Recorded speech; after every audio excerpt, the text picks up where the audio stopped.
आज हम आपके लिए लेकर आए हैं एक ऐसा स्टार्टअप जिसने काफी सारे लोगों की रहने की प्रॉब्लम को दूर किया है। नहीं, हम ओयो की बात नहीं कर रहे हैं या फिर होटल एकोमोडेशन की। हम बात कर रहे हैं प्रॉपर रियल एस्टेट स्टार्टअप के बारे में और इस स्टार्टअप का नाम है magicbricks.com, जो कि आज इंडिया का नंबर 1 रियल एस्टेट स्टार्टअप बन चुका है, जो रियल एस्टेट प्रॉपर्टी सेलर्स और बायर्स को एक बेहतर ऑनलाइन प्लेटफॉर्म देता है, जिससे सभी लोगों को अपने आसपास के प्रॉपर्टी और किसी स्पेसिफिक जगह की प्रॉपर्टी के बारे में सभी जानकारी हो। इस स्टार्टअप को सुधीर पई ने 2006 में शुरू किया था, जिसका हेडक्वार्टर आज नोएडा में है। सुधीर इससे पहले टाइम्स ग्रुप के सेल्स डिपार्टमेंट के हेड भी रहे हैं और सिटी बैंक में एक कॉर्पोरेट मैनेजर के तौर पर भी इन्होंने अपनी भूमिका निभाई है। इसके अलावा इन्होंने हिंदुस्तान यूनिलीवर लिमिटेड और मैरिको लिमिटेड में भी एरिया सेल्स मैनेजर के तौर पर भी काम किया है, जिसकी वजह से इन्हें काफी ज्यादा सेल्स के बारे में पता चला, जिससे ये सेल्स से जुड़ी हर चीज को अपने रियल एस्टेट के बिजनेस में यूज कर पाए। अगर इनके एजुकेशन बैकग्राउंड के बारे में बात करें तो सुधीर ने अपनी इंजीनियरिंग की पढ़ाई गोवा के एक इंजीनियरिंग कॉलेज से पूरी की है, जिसके बाद इन्होंने अपनी masters MBA in marketing and system Symbiosis centre for management and human resources development से पूरी की है।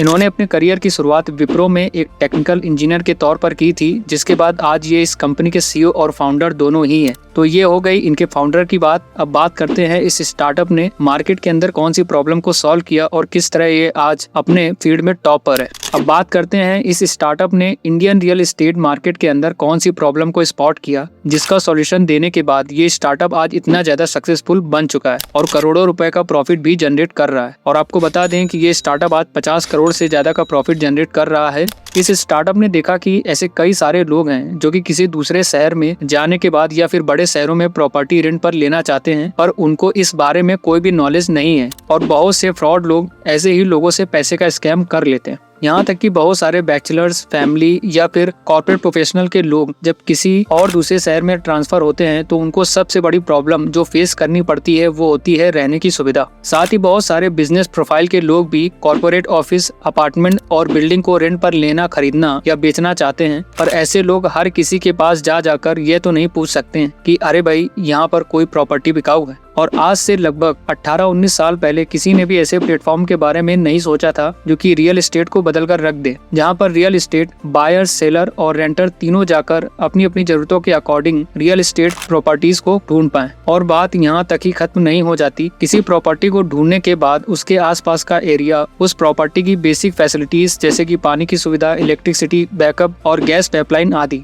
ऐसी बहुत सारी चीजें हैं जो कि एक रेंट पर रहने वाला इंसान चाहता है। यहाँ तक कि वह एरिया और उसके आसपास की सिक्योरिटी को भी देखना चाहता है, क्योंकि ना जाने कब कौन सी दुर्घटना उसके साथ हो जाए, इसलिए वह सब चीजों को सिक्योर करके चलना चाहता है। और इसी वजह से काफी सारे लोग हर प्रॉपर्टी से रिलेटेड बहुत सारे क्वेश्चन भी करते हैं जिनका आंसर उन्हें नहीं मिल पाता था। और यह इंडियन रियल एस्टेट मार्केट की बहुत बड़ी प्रॉब्लम बन गई थी, जिससे कि रियल एस्टेट प्रॉपर्टी सेल करने वाले और खरीदने वाले लोगों के बीच इतना बड़ा गैप आ चुका था। और इसी अपॉर्चुनिटी को देखकर मैजिक ब्रिक्स ने एक ऐसे प्लेटफॉर्म को बनाने का सोचा जहां पर real estate property seller, buyer और रेंटर, ये सभी के सभी लोगों को उनकी प्रॉब्लम का सॉल्यूशन एक ही जगह पर मिल पाए। पर इन लोगों ने ऐसा क्या किया और किस तरह इन्होंने अपनी एप्लीकेशन को डिजाइन किया और क्या क्या फैसिलिटीज ये देते हैं जिसकी वजह से ये दूसरे रियल एस्टेट स्टार्टअप से अलग है और आज अपने सेक्टर में इतना ज्यादा ग्रोथ कर पा रहा है। मैजिक ब्रिक्स ने इन सभी प्रॉब्लम का सॉल्यूशन देने के लिए एक ऐसा ऑनलाइन प्लेटफॉर्म बनाया जिस पर ये सभी तीनों तरह के लोग अपनी अपनी प्रॉपर्टी को लिस्ट कर सकते थे और उनको चेक कर सकते थे।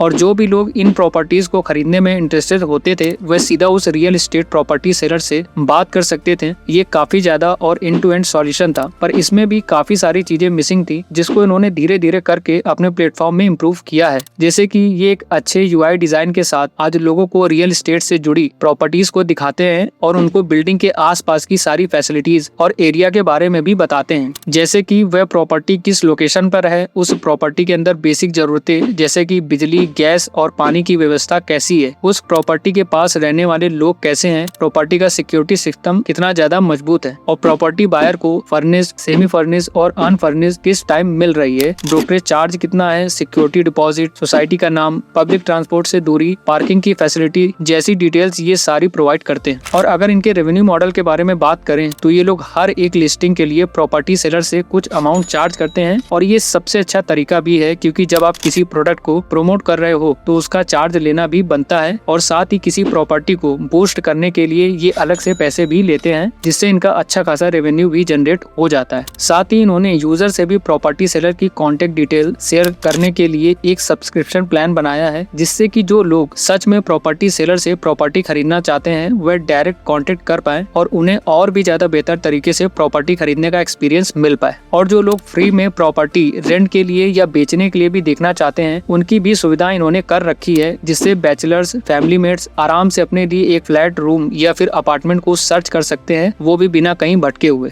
अब लोगों को रियल एस्टेट प्रॉपर्टी खरीदने और बेचने के लिए गली गली भटकने की जरूरत नहीं होती। वह सीधे अपने एप्लीकेशन में जाते हैं और उनको जिस टाइप की प्रॉपर्टी चाहिए उसकी सभी डिटेल्स वे फिल करते हैं और फिर उनके फिल्टर के अकॉर्डिंग उस एरिया की सभी प्रॉपर्टीज उनके सामने आ जाती है, जिससे वह अपने लिए बेस्ट चूज करके प्रॉपर्टी सेलर से कांटेक्ट कर सकते हैं। तो इस स्टार्टअप से हमें क्या लर्निंग मिलती है? इस स्टार्टअप से सीखने वाली यही चीज है कि रियल एस्टेट जैसी फिजिकल फील्ड को भी लोगों ने आज ऑनलाइन बना दिया है और जो लोग इंटरनेट का यूज नहीं करते उन्हें भी अब रियल एस्टेट प्रॉपर्टीज खरीदने और बेचने के लिए इंटरनेट पर आना पड़ रहा है। और ये सभी का सभी काम इस स्टार्टअप ने आज से 15 साल पहले शुरू कर दिया था। तो जो लोग अभी स्टार्टअप बनाने के बारे में सोच रहे हैं उन्हें आज से 15 साल आगे की टेक्नोलॉजी को ध्यान में रखकर अपने स्टार्टअप को शुरू करना चाहिए, क्योंकि उस टाइम भी बहुत सारे लोग इंटरनेट को मामूली चीज ही समझते थे, पर उसने आज बहुत सारे लोगों की जिंदगी बदल कर रख दी है। और अभी भी मार्केट में ऐसी बहुत सारी टेक्नोलॉजी है जिनको लोग नकारते हैं, पर आज से 10-12 साल बाद ये सभी की सभी टेक्नोलॉजी बहुत ज्यादा मेन स्ट्रीम होने वाली है। और अगर आप भी इस टेक्नोलॉजी के बेस पर अपने स्टार्टअप को बनाते हो तो आगे जाकर आपको ये बहुत ज्यादा प्रॉफिट देने वाली है।